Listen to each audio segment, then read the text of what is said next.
Como os vikings conquistaram o mundo há cerca de 1200 anos, sim, eram brutais. Mas os vikings também escolhiam mulheres como líderes, cobiçavam riquezas e conheceram mais de 50 culturas. Usando um capacete adornado com penas, mais inspirado em fantasias do que em factos, um habitante das Shetland comemora o seu legado viking no Festival de Fogo anual Upelia. A festa inclui a queima da réplica de um dracar. Uma chuva gélida cai sobre nós e trememos de frio nas ruas, aguardando o aparecimento do nobre viking e do seu grupo de salteadores. É uma noite desagradável de janeiro na antiga cidade de Lerwick, nas Ilhas Shetland, mas sente-se euforia no ar. Diante de mim, um homem com duas crianças pequenas ri ao vislumbrar uma névoa de fumo subindo pelo céu atrás do edifício da Câmara Municipal. Parece que atearam fogo ao edifício inteiro, grita. Foi o fogo que nos trouxe aqui. Hoje comemora-se o Upelia, a grande festa incendiária do passado viking nas Shetland. Como todas as outras pessoas presentes, vim aqui para ver um navio viking em chamas. Enquanto o grupo armado do nobre e dezenas de outras pessoas irrompem rua fora,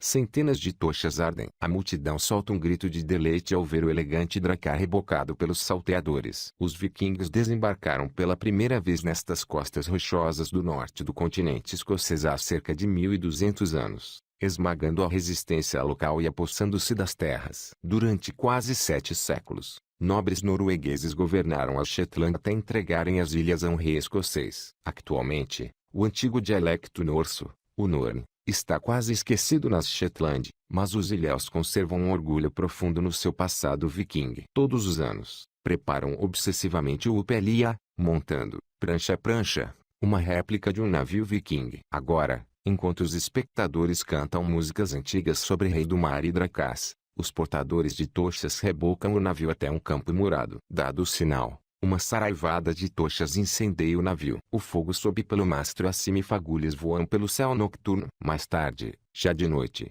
começam os divertimentos a sério nas festividades e eu maravilho-me com o fascínio ainda exercido pelos vikings sobre a nossa imaginação. Mortos e desaparecidos há muitos séculos, estes navegadores medievais perduram nos mundos inventados de cineastas, novelistas e artistas de banda desenhada. Hoje em dia, a maioria das pessoas consegue enumerar pormenores imaginados sobre estes vikings, os seus combates e banquetes, como viviam e como morriam. Mas quanto sabemos, de facto, sobre os vikings? Atualmente, graças a formas avançadas de tecnologia, desde imagens recolhidas por satélite a estudos de DNA e análises de isótopos, há arqueólogos e outros cientistas a encontrar novas e surpreendentes respostas. Na Estônia, os cientistas estão a examinar cuidadosamente 2 navios enterrados com guerreiros mortos, lançando nova luz sobre a violenta origem dos vikings. Investigadores na Suécia estudam os restos de uma mulher comandante viking. E, na Rússia, arqueólogos e historiadores estão a reconstruir as rotas dos comerciantes escandinavos de escravos, revelando a importância da escravatura na economia viking. Para os arqueólogos, começam a abrir-se portas para um mundo muito mais complexo e fascinante do que pensávamos. Vivemos momentos excitantes na investigação viking,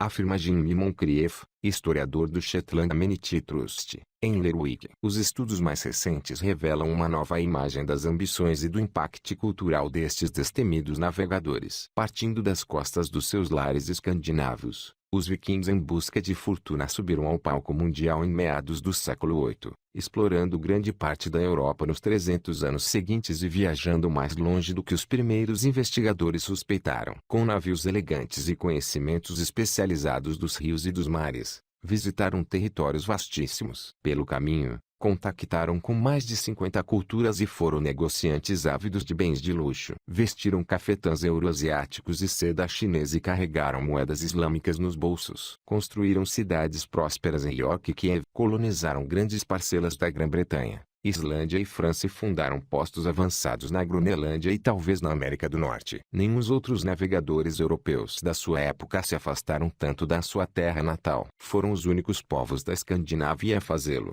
afirma o historiador Neil Price. No entanto, a exploração e o comércio não foram os seus únicos caminhos para a riqueza. Os vikings rondaram as costas da Bretanha e da Europa, atacando com brutalidade repentina e chocante. No norte de França, navegaram pelo Sena e outros rios, lançando ataques e enchendo os navios com o fruto das suas pilhagens. Espalhando o terror por toda parte, extorquiram quase 14% da economia do Império Carolíngio da Europa Ocidental em troca de promessas vãs de paz. Do outro lado do canal, em Inglaterra, incursões esporádicas deram lugar à guerra total, com um exército viking a invadir e conquistar 3 reinos anglo-saxões, deixando cadáveres apodrecer nos campos. Segundo Neil Price, a época viking não é para corações fracos. Mas como começou todo este caos? Que razões levaram os agricultores medievais da Escandinávia a transformarem-se na praga que afligiu o continente europeu? Nos quase 3 séculos anteriores ao início dos ataques a costas estrangeiras, cerca de 750 d.C., a Escandinávia foi devassada por tumultos. Mais de 3 dezenas de reinos insignificantes surgiram neste período, erigindo rapidamente fortificações em colinas e competindo entre si. Uma enorme nuvem de poeira, possivelmente lançada na atmosfera por uma combinação de cataclismos, cometas ou meteoritos que embateram contra a Terra, bem como a erupção de pelo menos um vulcão de grandes dimensões, obscureceu o Sol a partir de 536 d.C., fazendo descer as temperaturas de verão no hemisfério norte durante os 14 anos seguintes. O frio e a escuridão prolongados trouxeram morte e ruína à Escandinávia, terra situada no extremo setentrional da agricultura medieval. Na região sueca de Uppland, por exemplo, quase 75% das aldeias foram abandonadas e os habitantes sucumbiram à fome e os combates. Este desastre assumiu proporções tão calamitosas que parece ter dado origem a um dos mais sombrios mitos mundiais, a lenda nórdica do Ragnarok, o fim da criação e a batalha final, em que morrem todos os deuses, todos os seres humanos e outras criaturas vivas. Dizia-se que o Ragnarok começaria com Fimbulwinter, um período mortífero em que o sol escurecia e o clima se tornaria desagradável. Acontecimentos que se assemelham de forma sinistra ao véu de poeira que se abateu sobre a região em 536, afirma Neil Price. Intérpretes históricos recriam vida numa casa longa reconstituída no centro viking de Ribe, na Dinamarca. A comida era confeccionada sobre o fogo da lareira e a gastronomia viking incluía arenque salgado, papas de cevada e cabeças de carneiro cozidas. Quando o verão regressou ao norte, as populações recuperaram, a sociedade escandinava assumiu um novo molde, mais truculento. Os líderes fizeram-se rodear por grupos de guerreiros fortemente armados e começaram a conquistar e a defender territórios abandonados. Neste cenário, surgiu uma sociedade militarizada. Na ilha sueca de Gotland, onde os arqueólogos encontraram várias sepulturas intactas deste período, quase metade dos homens pareciam estar sepultados com as armas, comentou Johnny Ljungqvist, arqueólogo da Universidade de Uppsala. À medida que esta sociedade armada tomava forma, uma nova tecnologia começou a revolucionar a navegação escandinava nos séculos 7 a vela. Carpinteiros habilidosos começaram a construir embarcações elegantes capazes de transportar grupos de guerreiros armados mais longe e mais depressa do que anteriormente. A bordo destes navios, os senhores do norte e os seus seguidores irrequietos podiam viajar pelo Báltico e pelo Mar do Norte, explorando novas terras, saqueando vilas e aldeias e escravizando habitantes. E os homens com poucas probabilidades de contrair matrimônio na sua terra natal podiam casar-se com mulheres cativas, recorrendo à persuasão ou à força. A soma de todos estes factores, séculos de ambição desmedida, uma aparente abundância de jovens guerreiros solteiros e um novo tipo de embarcação, gerou a tempestade perfeita. Estava montado o palco para os vikings saírem em massa do norte, incendiando grande parte da Europa com seu tipo particular de violência. Por volta do ano 750, um dos primeiros grupos de vikings arrastou 2 navios para um promontório arenoso na ilha de Saaremaa, na Estônia. Longe das suas casas nas florestas junto de Uppsala, na Suécia, os homens eram os sobreviventes ensanguentados de um ataque costeiro. Dentro dos navios, estavam os cadáveres amontoados de mais de 40 vikings, incluindo um que poderia ter sido rei. Estavam todos no auge da vida, altos, musculados, robustos, e muitos tinham assistido a combates ferozes. Uns tinham sido esfaqueados ou golpeados até a morte, outros decapitados. Os sobreviventes deram início à abominável tarefa de recolher as várias partes dos corpos e recompor a maioria dos cadáveres sobre o casco do navio maior. Depois, cobriram os corpos com panos e improvisaram um monte funerário colocando seus escudos de combate de ferro e madeira sobre os camaradas mortos. Em 2008, uma equipe de operários que instalava um cabo elétrico descobriu ossos humanos e pedaços de uma espada corroída e as autoridades chamaram os arqueólogos. É a primeira vez que os arqueólogos conseguiram escavar algo claramente identificável como um ataque viking, afirma Neil. E os guerreiros sepultados em Salmi, na Estônia, morreram quase 50 anos antes de os escandinavos terem chegado ao mosteiro inglês de Lindisfarne em 793. Há muito considerado o primeiro ataque viking. As ruínas de uma casa viking nas Ilhas Shetland recordam um passado glorioso. Depois de derrotarem os Pictos, o povo local, os vikings reclamaram as melhores terras das Shetland. Trouxeram consigo as leis norsas e governaram durante quase 700 anos até um rei escocês conquistar o arquipélago. Os navios túmulo de Salmi criaram agitação entre os especialistas. O aspecto que mais me impressionou foi a aglomeração de espadas, diz Neil. A maioria dos investigadores presume que os primeiros grupos de ataque viking eram compostos por um punhado de guerreiros de elite armados com espadas e outro equipamento de guerra dispendioso e dezenas de agricultores pobres equipados com lanças baratas ou arcos longos. Mas não era assim em Salmi. As sepulturas continham mais espadas do que homens, confirmando que, pelo menos, algumas expedições iniciais eram formadas por vários guerreiros de estatuto elevado. Numa manhã de janeiro num parque industrial sossegado a sul da cidade escocesa de Edimburgo, investigadores lideram o caminho abrindo as portas trancadas de um pequeno laboratório de conservação. Há mais de um ano que estes cientistas desempacotam as riquezas que um líder viking acumulou em ataques e saques a terras estrangeiras. Sepultado há cerca de 1100 anos no sudoeste da Escócia, o Tesouro de Galois é uma coleção de peças estranhas e maravilhosas, desde um lingote de ouro maciço a pedaços de brocado de seda trazidos do mundo bizantino ou islâmico. Owen Owen, uma arqueóloga especializada na época viking,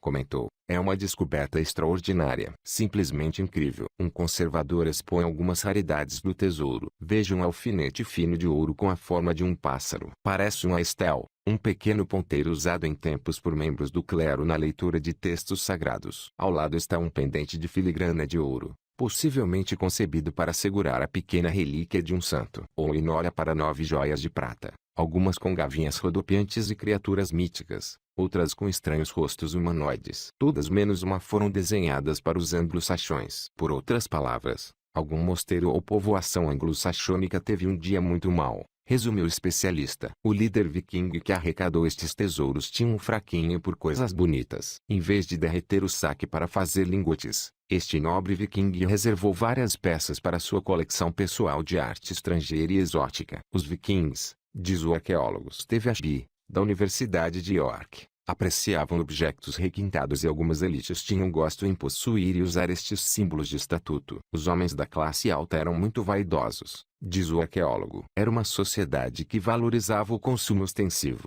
Sabe-se também que os líderes pintavam os olhos, usavam roupa com cores garridas e joias grandes, toucas, pregadeiras, braceletes e anéis. Mas esta forma excessiva de se apresentarem tinha um objetivo concreto. Cada objeto contava a história de uma aventura no estrangeiro, de actos de temeridade e coragem recompensados. Ao mostrar-se ornamentado com despojos da guerra, um viking era um anúncio de recrutamento em carne e osso para a vida como saqueador, atraindo os jovens a fazerem juramentos de fidelidade em troca de um quinhão do saque. Se quisessem manter uma base de apoio, os líderes não podiam ser acanhados em relação às suas conquistas, diz Steve Ashby. No início da era viking, estes salteadores visavam sobretudo mosteiros situados em orlas costeiras ou ilhas. Dispunham, ao que parece, de informação obtida antecipadamente. Os comerciantes escandinavos já visitavam as costas da Bretanha e da Europa e não tardaram a descobrir que os mercados se localizavam habitualmente junto dos mosteiros. Passando pelas bancas, alguns podem ter vislumbrado os cálices de prata e ornamentos de ouro. Não acho que seja preciso dar um grande salto mental até alguém pensar numa investida com más intenções, diz Neil Price. Os primeiros grupos planearam os ataques para os meses de verão e eram frequentemente compostos por um par de navios e talvez 100 guerreiros. Equipados até os dentes com armas de ferro, os salteadores atacavam rapidamente e matavam depressa, largando vela antes de os autóctones conseguirem organizar uma defesa. Em França, só no século IX, os vikings atacaram mais de 120 povoações, despojando igrejas dos seus tesouros e escravizando os sobreviventes. Quem vivia no noroeste de França no final do século IX, deve ter pensado que o mundo ia acabar, afirma Neil Price. Enquanto rios de metais preciosos fluíam até a Escandinávia, homens jovens acorriam aos salões dos líderes viking, ansiosos por jurar-lhes fidelidade. Aquilo que começou como pequenas incursões de saque com 2 ou 3 navios evoluiu gradualmente para frotas com 30 embarcações e, posteriormente, muitas mais. Segundo a crônica anglo-saxônica, centenas de navios chegaram à costa oriental de Inglaterra em 865, transportando uma corte voraz que os cronistas chamaram Miseere, o grande exército viking. Avançando para o interior, os invasores começaram a destruir reinos anglo-saxônicos e a apossar-se de grandes parcelas de terra para colonizar. Nos arredores da atual cidade de Lincoln, o arqueólogo Julian D. Richards, da Universidade de York, está a estudar um dos acampamentos de inverno do grande exército. O acampamento, conhecido como Torksey, era suficientemente grande para alojar 4.000 pessoas, mas descobertas feitas no local indicam que o grande exército era mais do que uma força de combate. Os ferreiros derretiam saque e os mercadores faziam negócios. As crianças corriam pelos campos enlameados e as mulheres tratavam das suas tarefas, que até podem ter incluído liderar homens em combate em algumas partes do mundo viking. Um texto irlandês antigo relata como uma mulher viking apelidada de Ingenhwide, ou rapariga ruiva, devido à cor do seu cabelo, liderou uma frota de navios até a Irlanda no século X. A arqueóloga Anna Kjellström, da Universidade de Estocolmo, reanalisou recentemente os restos osteológicos de um guerreiro viking descobertos no antigo centro mercantil de Birka, na Suécia. Os enlutados decoraram a sepultura com um arsenal de armas mortíferas e há décadas que os arqueólogos presumiam que o guerreiro fosse um homem. Ao estudar os ossos pélvicos e mandíbula, Anna concluiu que o homem era, afinal, uma mulher. Ainda de pé, 1000 anos depois de ter sido erguida, a pedra rúnica de Anundsog, na Suécia, celebra o amor de um pai viking pelo seu filho, Eden. O destino do rapaz é desconhecido, mas a semelhança de muitos jovens do seu tempo, pode ter emigrado para uma colônia viking na Europa Ocidental ou Oriental. Esta viking sem nome parece ter conquistado o respeito de muitos guerreiros. Tinha peças de jogos sobre o colo, comenta a arqueóloga Charlotte Edenstierna Johnson, da Universidade de Uppsala. Isto sugere que era ela quem planeava as táticas e que era uma chefe. As frotas que espalharam a morte e a destruição pela Europa Ocidental também transportaram escravos e mercadorias até zonas comerciais desde a Turquia à Rússia Ocidental e possivelmente ao Irão. Funcionários medievais árabes e bizantinos descreveram comboios de traficantes de escravos e mercadores da Escandinávia armados conhecidos como Rus que viajavam regularmente ao longo das rotas fluviais até o Mar Negro e Mar Cáspio. Nunca tinha visto corpos mais perfeitos do que os seus, observou Ahmad ibn Fadlan, soldado e diplomata árabe do século X de Bagdade. Cada um carrega um machado, uma espada e um punhal. Para obter mais esclarecimentos sobre este comércio meridional, os arqueólogos estão agora a escavar sítios junto das rotas de viagem para os mundos bizantino e muçulmano. Numa manhã de finais de junho, cerca de 370 quilômetros a sudoeste de Moscovo, Veronika Murazeva, arqueóloga do Museu Histórico Nacional de Moscovo, caminha ao longo da margem do rio Dnieper, num local previamente ocupado por uma pequena cidade medieval. Fundada por vikings há mais de 1100 anos, Gnezdovo situava-se junto de duas rotas comerciais importantes, o Dnieper, que deságua no Mar Negro e uma meada de ribeiros que confluem no rio Volga, cujas águas desaguam no Mar Cáspio. Gnezdovo beneficiava claramente desta geografia, crescendo e acabando por ocupar mais de 30 hectares. Atualmente, Gnezdovo encontra-se coberta por floresta e pradarias, mas no último século e meio, arqueólogos russos têm escavado fortificações construídas sobre colinas, tesouros, provisões, oficinas, um porto e quase 1.200 túmulos onde foram descobertos artefatos valiosos. Descobriram assim que Gnezdovo foi o lar de uma elite viking rica que cobrava tributo à população eslava local e, provavelmente, geria alguns aspectos do comércio meridional. Todos os anos, após o degelo primaveril, vikings partiam de Gnezdovo em navios carregados com bens de luxo, peles, mel, cera de abelha, pedaços de âmbar e marfim de morsa, e escravos. Muitos deles, segundo Veronika Murazeva, dirigiam-se ao Mar Negro e a Constantinopla, a capital do Império Bizantino e uma cidade com mais de 800.000 habitantes na época. Comerciantes vikings percorriam os mercados, vendendo as suas mercadorias e comprando bens preciosos, ânforas cheias de vinho e azeite, peças requintadas de vidro, pratos vidrados coloridos, amostras de seda e outros têxteis raros. Outros mercadores aventuraram-se mais a leste de Gnezdovo, seguindo por ribeiros que atravessavam a Rússia Ocidental até chegarem ao Volga. Em bazares situados junto do rio e à volta do Mar Cáspio, compradores muçulmanos pagavam somas avultadas por escravos estrangeiros, pois o Alcorão proíbe os crentes de serem donos de muçulmanos nascidos livres. Os compradores orientais pagavam as suas contas com moedas de prata, conhecidas como dirhams, uma fonte de riqueza essencial no mundo viking.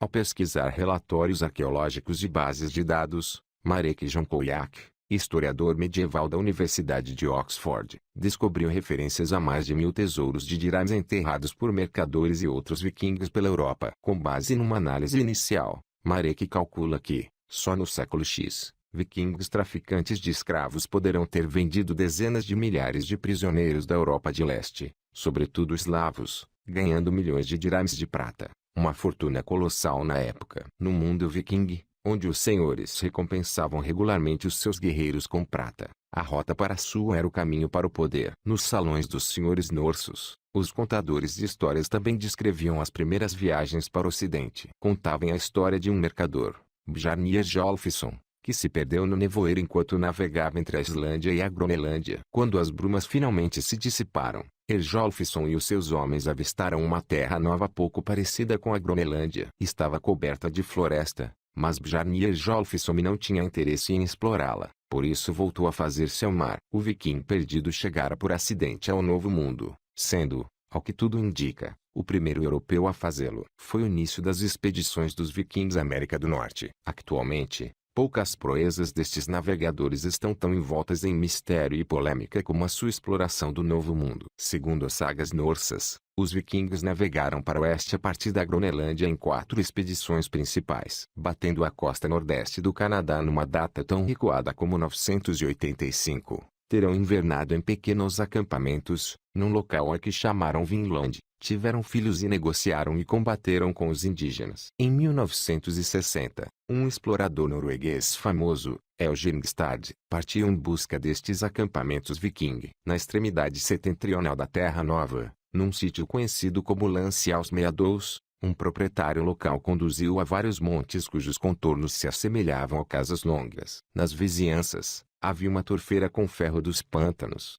uma fonte de minério de ferro explorada pelos vikings. Escavações revelaram 3 grandes salões, algumas cabanas, uma fornalha para processamento do ferro dos pântanos e nogueiras brancas, uma espécie de árvore que cresce centenas de quilômetros mais a sul. Analisadas em conjunto, as descobertas e os textos das sagas fornecem indícios de que os vikings poderão ter se aventurado para sul. Navios de madeira elegantes como o Gokstad foram essenciais para o sucesso de mercadores e salteadores. Escavado em 1880 num túmulo, o navio do século IX deslocava-se com recurso a velas e 32 remadores. Mais recentemente, uma arqueóloga canadiana encontrou vestígios de vikings no Ártico canadiano. Patricia Sutherland, da Universidade Carleton, examinava coleções antigas no Museu Canadiano de História, quando descobriu pedaços de fio viking. Fiado por tecelões habilidosos, o fio provinha de locais habitados pelos Dorset, um povo paleo-esquimó que viveu no Ártico até ao século XV. Achei que era impossível, contou então. Alargou a sua pesquisa no museu e descobriu um tesouro de artefatos dos vikings,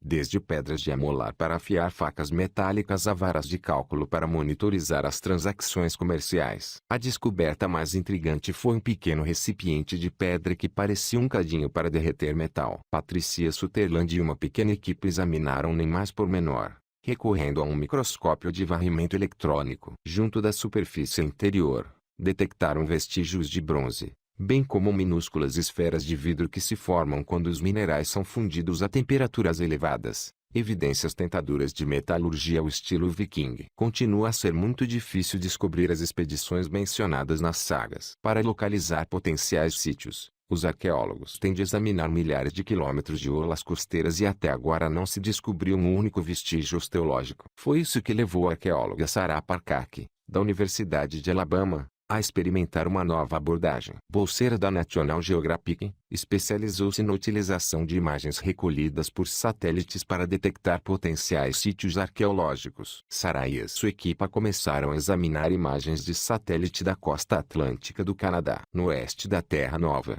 detectaram aglomerados do que pareciam ser paredes de turfa num promontório conhecido como Pointe Rosé. Com vista para o Golfo de São Lourenço, Pointe Rosé situa-se junto de uma antiga rota marítima de acesso a terras de nogueiras brancas e uvas silvestres. E, tal como Lanceaus Meadows, Fica ao lado de uma grande turfeira onde os vikings poderiam ter obtido minério de ferro. Durante uma pequena escavação realizada em 2015, Sarah e os seus colegas descobriram aquilo que parecia uma parede de turfa, bem como um buraco grande onde aparentemente fora armazenado minério para ostulação, a primeira etapa da produção de ferro. Mas uma escavação maior realizada no verão passado despertou sérias dúvidas quanto a essas interpretações, sugerindo que a parede de turfa e a acumulação de ferro dos pântanos resultavam de processos naturais. Sarah aguarda agora os resultados de ensaios suplementares para esclarecer a situação. A especialista acredita, contudo, que ela e a sua equipa estão a desenvolver uma forma cientificamente rigorosa de procurar sítios dos vikings na América do Norte. A sua colega Karen Milek, arqueóloga na Universidade de Aberdeen, concorda. Procurar os Norsos aqui é como procurar uma agulha num palheiro, afirma. A análise de imagens de satélite é uma das melhores maneiras de consegui-lo e Sarah está a definir a melhor abordagem, diz. Num tempestuoso dia de inverno, viajo num táxi a partir do aeroporto de Sundburg, nas Ilhas Shetland. É amanhã a seguir ao UPLA e alguns autóctones ainda estão acordados após uma longa noite de festança. As espadas e os capacetes são guardados e as crianças dormem, sonhando com o rei do mar. O navio de madeira está reduzido a cinzas. O ideal dos vikings, o romantismo destes intrépidos homens do norte que construíram grandes navios e atravessaram mares gelados e navegaram por rios serpenteantes até os bazares orientais nunca envelhece, nunca esmorece. Continua a viver aqui em outras paragens do seu reino setentrional, o espírito duradouro de uma época,